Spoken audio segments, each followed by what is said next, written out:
Ogoh bo'ling, 8-maydan 12-maygacha aeroportlarda qattiq tekshiruv bo'ladi. Rasmiy ma'lumot.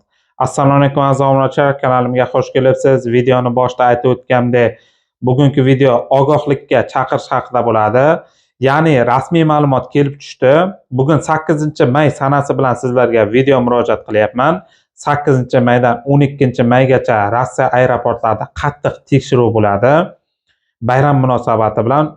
Shuning uchun bu internet tezligiga ham ta'sir o'tkazishi mumkin. Internet avvalgidek ishlamaydi. Ya'ni agar siz kartadan kartaga pul o'tkazmoqchi bo'lsangiz, даже video vizitda gaplashmoqchi bo'lsangiz ham internet tezligi sezilarli darajada pasayishi mumkin.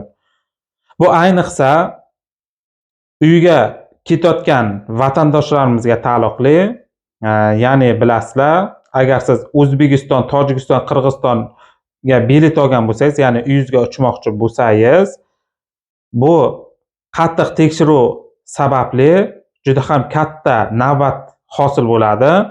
Shuning uchun siz o'sha biletni vaqtiga qarab ertaroq harakat qilishingiz maslahat beriladi. Navbatni ko'pligi sabab, tekshiruv juda ham kuchligi sabab siz reysdan qolib ketishingiz ehtimoli katta bu yerda. Imkon qadar shuning uchun bilet vaqtidan 3-4 soat, даже agar siz uzoqroqda bo'lsangiz 5 soat oldinroq harakat qilishingizga to'g'ri keladi. Ma'lumot o'rnida aytishim kerak, agar sizda dokumentda qanaqadir kamchiliklar bo'lsa, imkon qadar zarurat bo'lmasa ko'chaga chiqishlaringizni maslahat bera olmayman. Mana shu 8-maydan 12-maygacha qattiq tekshiruv bo'ladi.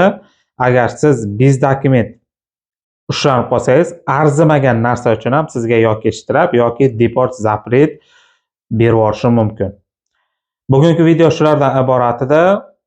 Bu videoni imkon qadar o'z yaqinlaringizga podelitsiya qilib tarqating, ular ham boxabar bo'lishsin. Agar kanalimga yangi bo'lsangiz, podpiska va bittagina like bosib qo'yishni unutmang.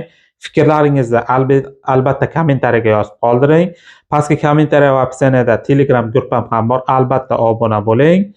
Kelgusi sonda ko'rishguncha sog' bo'ling, omon bo'ling.